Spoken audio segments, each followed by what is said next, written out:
Ya, ya. Ya, Assalamualaikum warahmatullahi wabarakatuh. Salam sejahtera untuk kita semua.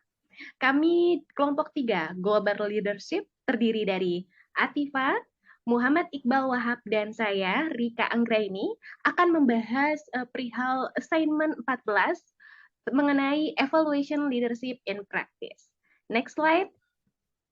Ya, evaluation of leadership in practice, case yang kita fokuskan di sini adalah kebijakan pergusuran Kampung Pulo, Jakarta Timur di tahun 2015 silam. Pemimpin atau leader yang menjadi subjek penelitian kita adalah Insinyur Basuki Cahayapurnama atau kita kenal dengan Ahok atau BTP. Beliau sebagai Gubernur Pemprov DKI Jakarta pada masa itu. Next slide. Oke, are you ready? Let's start. Ya, assignment 14 Global Leadership, pokok pembahasan yang kita bahas adalah ada 4. Di sini pertama ada profil Basuki Cahayapurnama, kedua ada kebijakan penggusuran Kampung Pulo, ketiga evaluation leadership in practice, lalu kesimpulan. Oke, next slide. Nah, ini adalah topik pembahasan utama kita terkait mengenai profil Basuki Cahayapurnama sebagai Gubernur DKI Jakarta. Sebelum pendetailan, tak kenal maka tak sayang, oleh karena itu kita share screen terlebih dahulu perihal profil beliau selaku pemimpin Gubernur DKI Jakarta. Silahkan. Basuki Cahayapurnama atau yang akrab dipanggil Ahok lahir di Belitung 29 Juni 1966. Ahok merupakan anak pertama dari pasangan Indra Cahayapurnama dan Buniarti Ningsih. Setelah lulus dari Universitas Trisakti pada 1989, ia kembali ke Belitung dan mendirikan perusahaan kontraktor pertambangan. Pada 2004, Ahok memulai karir di dunia politik dengan bergabung pada Partai Perhimpunan Indonesia Baru atau PIB dan kemudian ditunjuk sebagai Ketua DPC PIB Kabupaten Belitung. Pada pemilu 2004, Ahok terpilih sebagai anggota DPRD Kabupaten Belitung periode 2004-2009. Kiprahnya di dunia perpolitikan kian melejit. Pada 2005, ia terpilih menjabat sebagai Bupati Belitung Timur. Dalam masa pemerintahannya, Ahok membebaskan biaya kesehatan kepada seluruh warga Belitung Timur. Selanjutnya, pada 2009, Ahok terpilih menjadi anggota DPR RI lewat Partai Golongan Karya. Tahun 2012, ia menjabat Wakil Gubernur DKI Jakarta berpasangan dengan Joko Widodo yang membuat nama Ahok kian santer di telinga publik. Saat Joko Widodo terpilih menjadi presiden pada 2014, kursi Gubernur DKI Jakarta diserahkan kepada Ahok. Sosok Ahok yang tegas, ceplas-ceplos, dan apa adanya ini ternyata mampu mengubah Jakarta. Perubahan itu tampak dari sejumlah kawasan padat penduduk dan tak layak huni yang dijadikan sebagai ruang terbuka hijau atau RTH. Salah satunya kawasan Kalijodo, Penjaringan, Jakarta Utara. Oke, Kawasan Kalijodo dulu dikenal sebagai kawasan prostitusi. Ya, kurang lebih adalah profil singkat dari Basuki Cahayapurnama selaku Gubernur DKI Jakarta. Kasus fokus penekanan presentasi kita adalah pada evaluation leadership in practice-nya, khususnya untuk penggusuran Kampung Pulo.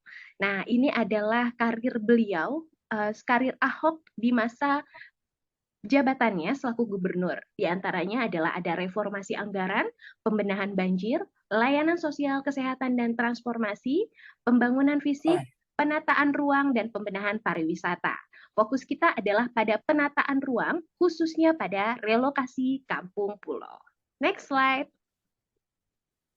Ya, beliau itu adalah profilnya. Untuk selanjutnya terkait mengenai kebijakan penggusuran Kampung Pulo akan disampaikan oleh Mas Iqbal Wahab. Dipersilahkan. Oke. Ya, baik, terima kasih atas kesempatannya Mbak Rika. Jadi untuk evaluation leadership in practice ini kami akan memfokuskan pada case penggusuran Kampung Pulo.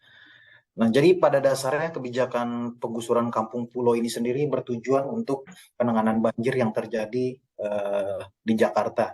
Dalam penetapan kebijakan penggusuran Kampung Pulo, seluruh warga yang terkena dampak normalisasi Kali Ciliwung harus ikut berpartisipasi agar kebijakan penggusuran berjalan efektif serta tercapai tujuan menangani banjir di Jakarta. Adanya kebijakan penggusuran karena daerah kampung pulau padat pemukiman sehingga berakibat pada penyempitan Kali Ciliwung. Kali yang seharusnya mempunyai lebar 20 meter. Namun karena bantaran kali dijadikan pemukiman warga, menyempit hingga 5 meter sampai 7 meter. Hal ini menyebabkan air di Kali Ciliwung yang seharusnya mengalir lancar meluap dan banjir karena banyaknya pemukiman di bantaran Kali Ciliwung. Jadi pelaksanaan kebijakan penggusuran kampung pulau ini sendiri punya dasar hukum yang jelas. Ini tertera dalam Pergub nomor 163 tahun 2012 yang berisi tentang penguasaan perencanaan tanah untuk kepentingan umum. Maka dari itu pemerintah pusat dan pemerintah daerah bersatu dalam program normalisasi kali dengan adanya kebijakan penggusuran kampung pulau karena keduanya memiliki program untuk mencapai tujuan yang ditetapkan. Kebijakan penggusuran kampung pulau. Nah, jadi ini gambaran ya case-nya terkait kampung pulau sendiri. Pertama, warga yang mulanya setuju adanya program normalisasi Kali Ciliwung kemudian menjadi tidak setuju karena warga tidak diberikan ganti rugi senilai dengan apa yang digusur seperti yang pernah dijanjikan. Kemudian ketika Basuki menggantikan posisi Jokowi sebagai Gubernur DKI Jakarta, Basuki menyatakan tidak ada ganti rugi bagi warga kampung pulau yang terkena dampak normalisasi Kali Ciliwung. Sesungguhnya tidak ada ganti rugi karena adanya pembaharuan peraturan yang diikuti oleh zaman dan harus sesuai dengan aturan yang berlaku. Pro kontra implementasi kebijakan pergusuran pada warga kampung pulau. Nah, ini case-nya. Kemudian yang kedua, gaya kepemimpinan otokratik Basuki Cahayapurnama dalam penggusuran kampung pulau. Nah, selanjutnya kami akan memaparkan terkait evaluasi leadership in practice sesuai dengan subjek kita ya, subjek leader kita hari ini yaitu Pak Ahok sendiri. Yang pertama kita mengevaluasi terkait kemampuan manajerial atau manajemen versus leadership dari Ahok sendiri. Nah, pada evaluasi ini ada beberapa aspek yang dinilai. Yang pertama itu setting direction, kemudian ada aligning people, kemudian ada inspiring people, planning, organizing, actuating, dan controlling. Pada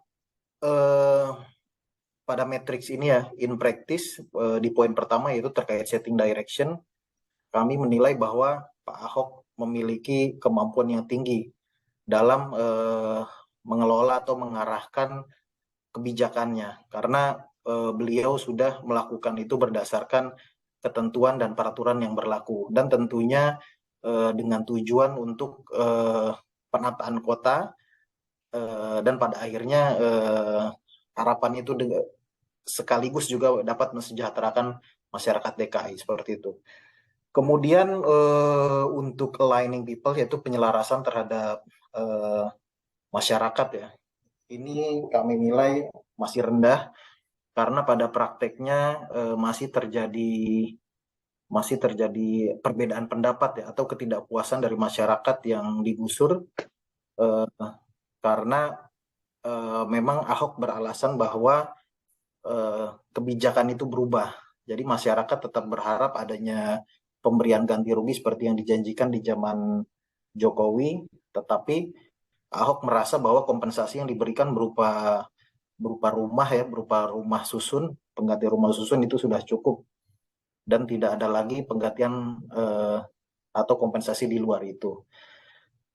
Kemudian dari sisi inspiring people, kami menilai ini moderat ya atau pertengahan karena selain kontroversi Pak Ahok harus diakui bahwa banyak juga yang terinspirasi atau menyukai gaya kepemimpinannya karena khususnya dalam hal penggusuran ini memang butuh ketegasan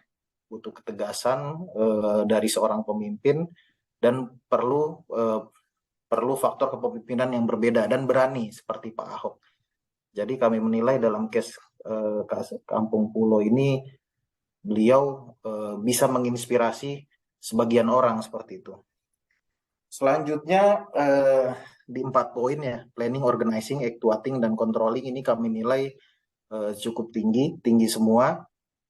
Dari sisi planning perencanaan ini penataan Kampung Pulau ini sudah cukup lama direncanakan bahkan sejak beliau atau Pak Ahok masih menjadi wakil gubernur Jokowi. Memang salah satu program utama dari gubernur dan wakil gubernur saat itu, yaitu bagaimana menata kota DKI dan juga tentunya menormalisasi Kali Ciliwung. Nah, salah satu yang terdampak yaitu Kampung Pulo itu sendiri. Kemudian dari organizing juga sebetulnya cukup tinggi, sangat tinggi dan cukup bagus karena semua hal sudah dilakukan ya dengan melibatkan berbagai stakeholder, termasuk komunikasi dengan masyarakat. Kemudian actuating yaitu ya, pada prakteknya Ahok tetap mengeksekusi ini sesuai perencanaan awal, bahkan sampai akhirnya ada tuntutan dari masyarakat, Ahok tetap melayani itu sampai melayani gugatan masyarakat di MA dan pada akhirnya juga dimenangkan oleh Pak Ahok. Kemudian dari controlling yaitu beliau juga sudah cukup mampu ya mengontrol semua stakeholder yang terlibat dalam pelaksanaan relokasi Kampung Pulo ini. Kemudian selanjutnya yaitu pada poin leadership management matrix. Nah, jadi di sini ada matrix antara kemampuan leadership dan kemampuan manajerial dari Pak Ahok. Jadi untuk leadership Pak Ahok kami nilai memiliki kemampuan leadership yang tinggi. Kemudian dari sisi kemampuan manajemen kami nilai juga kemampuan manajerialnya cukup tinggi ya, tinggi juga sehingga masuk di rata kiri. Nah ini alasannya itu dalam pelaksanaan kebijakan penggusuran Kampung Pulo, Ahok punya dasar hukum yang jelas. Itu sudah tertera dalam Pergub nomor 163 tahun 2012. Pada awalnya sebetulnya tidak ada warga yang menolak terkait program normalisasi Kali Ciliwung. Akan tetapi pada kesepakatan terkait ganti rugi yang memang berubah karena aturannya berubah, nah masyarakat menganggap itu tidak adil. Nah, menurut mereka Pemprov tidak memikirkan nasib warga yang terdampak, nah sehingga masyarakat khawatir akan terjadi pengangguran ya pasca relokasi tersebut. Nah tetapi memang dari sisi leadership dan manajemen ya dalam perspektif bagaimana Pak Ahok menjadi gubernur dan mengelola atau mengeksekusi program-programnya ini sudah cukup baik ya dan sudah menurut kami sudah bisa menginspirasi ya pemimpin-pemimpin di Indonesia seperti itu. Selanjutnya leader behaviors ya. Ini transaksional atau transformasional. Nah, di sini kita menilai apakah pemimpin tersebut termasuk dalam pemimpin transaksional atau transformasional. Nah, secara umum menurut pandangan kami Ahok ini termasuk pemimpin yang transformasional ya. Karena banyak program-program beliau yang memang diakui oleh masyarakat saat ini memberikan dampak positif bagi masyarakat khususnya DKI pada saat itu. Nah, tapi di sini memang ada beberapa aspek yang menjadi penilaian dalam case Kampung Pulo sendiri. Yang pertama, focusing of the need of company, yaitu fokus terhadap kebutuhan company, dalam hal ini Pemprov atau DKI ya. Seperti itu. Menurut kami ini kami nilai tinggi karena memang seperti tadi disampaikan bahwa wacana relokasi ini sudah direncanakan sejak dulu dan Ahok tetap berkomitmen ya mengeksekusi sampai dengan beliau menjadi gubernur. Jadi memang Ahok sudah fokus ya terhadap kebutuhan dari Pemprov sendiri. Kemudian influencing people through a vision. Nah ini dalam case ini memang Ahok sedikit gagal ya dalam menginfluence masyarakat terkait dengan rencananya tersebut. Dibuktikan dengan adanya beberapa gugatan atau demonstrasi dari masyarakat Kampung Pulo sendiri yang tidak ada titik temu terkait kesepakatan ganti rugi. Nah, sehingga mungkin di poin ini juga inspiring people through ideas juga kami nilai rendah. Kemudian building the trust of people ini juga masih terkait dengan yang poin 2 dan 3. Kemudian treating people as partner juga karena banyaknya banyaknya gugatan dari masyarakat, jadi kami anggap ini belum cukup berhasil ya dalam treating people as partner. Kemudian begitu juga reframing the mindset of the people. Nah, jadi dalam case ini juga ini masih satu poin ya, masih satu garis dengan poin-poin sebelumnya, sehingga kami nilai masih rendah. Kemudian poin terakhir itu providing the resources. Jadi pada case Kampung Pulo sendiri sebetulnya Pemprov ya dalam hal ini Pak Ahok sudah memberikan opsi terkait dengan kompensasi berupa rusun yang sudah diberikan. Jadi pemerintah ini sebetulnya sudah providing, sudah memberikan jalan keluar bagi masyarakat dengan memberikan rumah susun seperti itu. Jadi sebetulnya apa yang sudah dilakukan Pemprov DKI dalam hal ini dieksekusi oleh Pak Ahok ini sudah memberikan solusi ya kan, tetapi mungkin dalam prakteknya belum menemukan win-win solution khususnya terkait proses penggantian ganti rugi seperti itu. Selanjutnya ini masih dievaluasi leadership in practice, jadi 10 traits of leadership. Nah, ini di sini di slide ini ada 4 poin. Yang pertama fearlessness. Nah, ini sudah tidak dipungkiri ya bahwa Ahok salah satu pemimpin yang punya keberanian. Ya, khususnya dalam case Kampung Pulo ini memang cukup rawan ya, karena ada masyarakat yang akan digusur di situ karena kegiatannya berupa relokasi. Tetapi Ahok tetap komitmen dengan kebijakannya dan tidak takut terhadap ancaman baik itu dari masyarakat maupun dari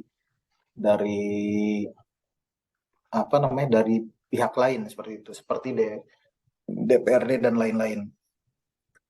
Kemudian completion dalam hal kemampuan Ahok melakukan pekerjaannya dengan baik, membuat prioritas dan kolaborasi. Barangkali ini kami nilai tidak cukup baik dalam proses Kampung Pulo ini karena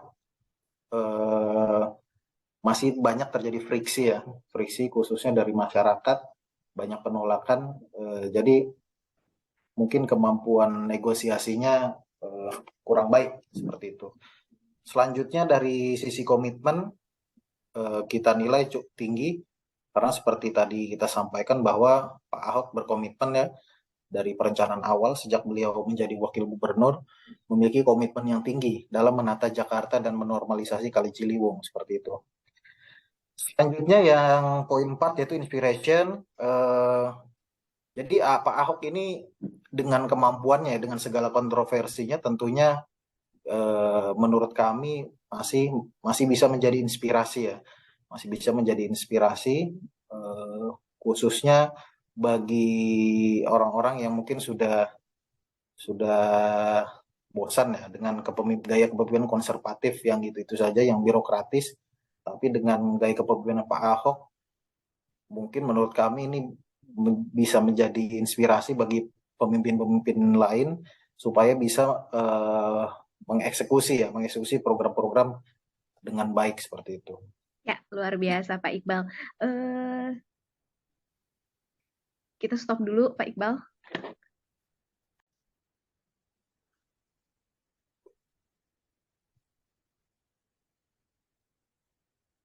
Ya.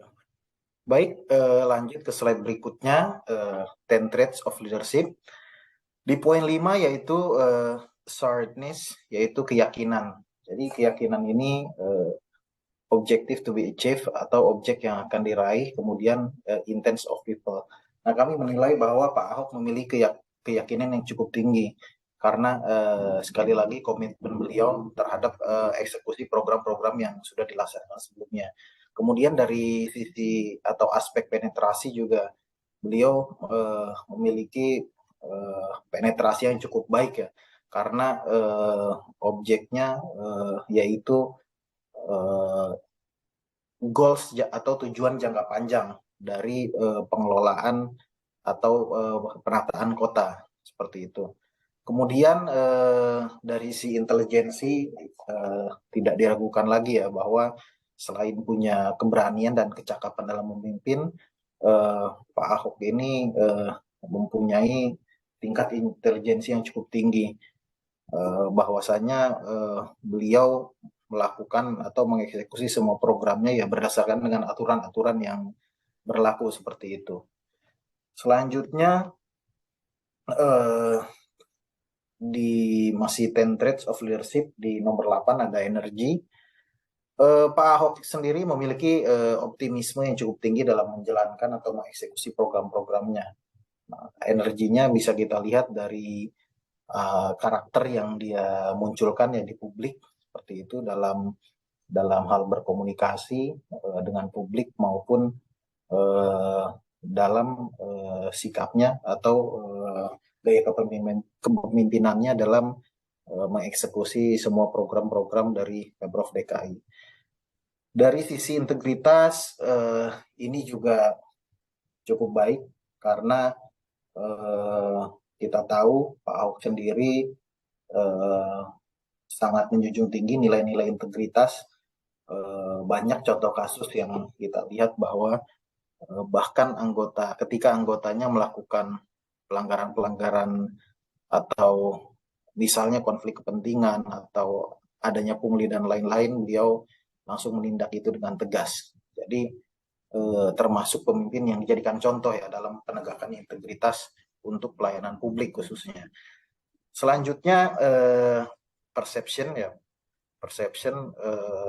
seperti kita ketahui dengan segala kontroversinya dan pro kontranya persepsi publik terhadap kinerja Pak Ahok ya ini kami nilai baik ya, cukup baik, memiliki persepsi yang cukup baik di mata publik, kecuali mungkin bagi masyarakat ya mungkin yang kontra dengan kebijakannya atau langsung terdampak dengan kebijakannya, mungkin ada sebagian kecil ya masyarakat yang persepsinya tidak cukup baik atau kurang baik seperti itu. Tapi overall Pak Ahok memiliki persepsi yang cukup baik di hadapan publik dan masyarakat seperti itu. Selanjutnya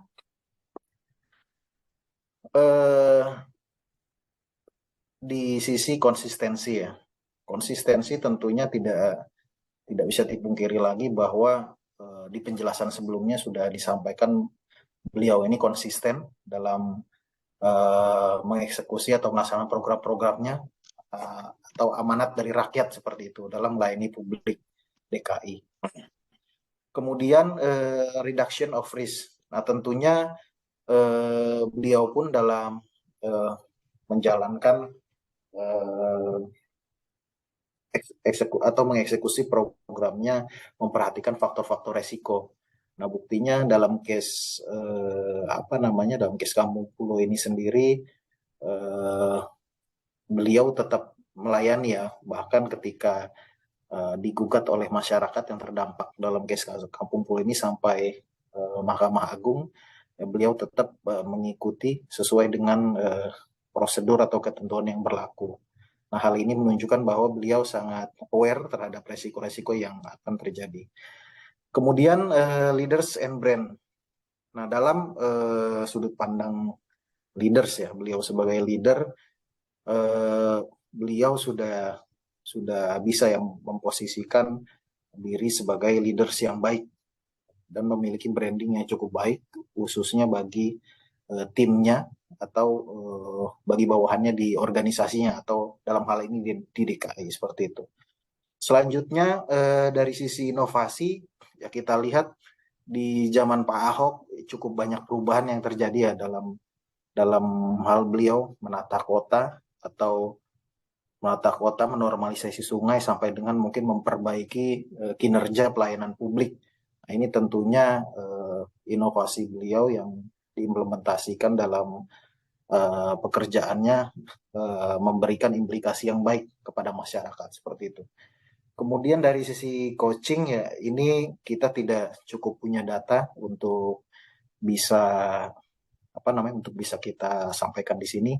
Jadi mungkin untuk poin coaching ini kita skip seperti itu. Selanjutnya yang terakhir yaitu kesimpulan. Selanjutnya akan dilanjutkan oleh Mbak Rika. Kepada Mbak Rika, dipersilakan Mbak. Ya, terima kasih Pak Iqbal, luar biasa terkait mengenai evaluation leadership in practice. Di sini kami mencoba untuk menyimpulkan dari case penggusuran Kampung Pulo yang terjadi di tahun 2015 silam lalu terkait mengenai subjek penelitian kita yaitu Gubernur Pemprov DKI Jakarta yaitu Ahok dengan objeknya adalah warga Kampung Pulo. Di sini Pemprov DKI Jakarta ingin melakukan penggusuran pemukiman Kampung Pulo, hanya saja ada penolakan dari warga terkait penggusuran tersebut.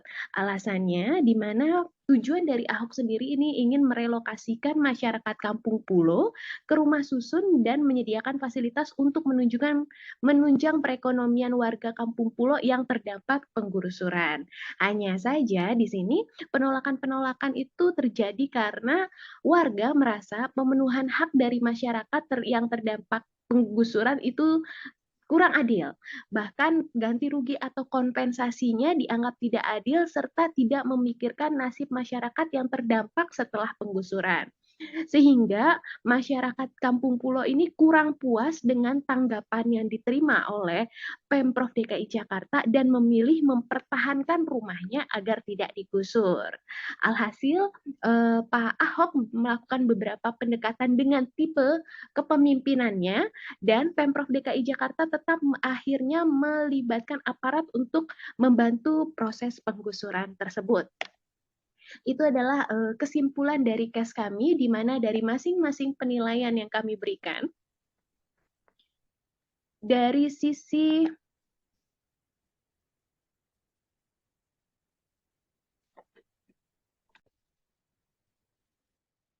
kesimpulan kelompok kami terkait evaluation leadership in practice dalam aspek manajemen versus leadership, di sini kita katakan high dari sisi setting direction, aligning people, planning, organizing dan low di actuating atau controlling.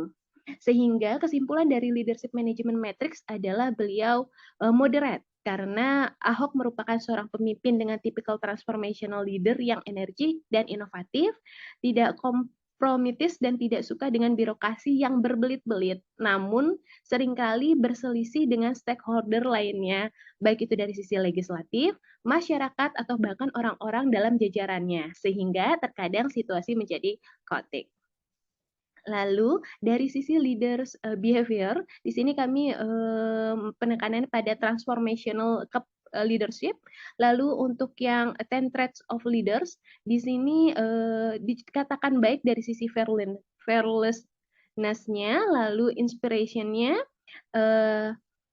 penetration intelligence-nya, dan assuredness-nya, serta energy, integrity, dan perception-nya. Lalu beliau kami katakan di sini cukup baik dari sisi great leaders untuk konsistensi, leaders and brand, inovasi, namun kami tidak menemukan data untuk proses coachingnya. Itulah kesimpulan dari kelompok kami. Sekian dan terima kasih. Gitu ya, Mas?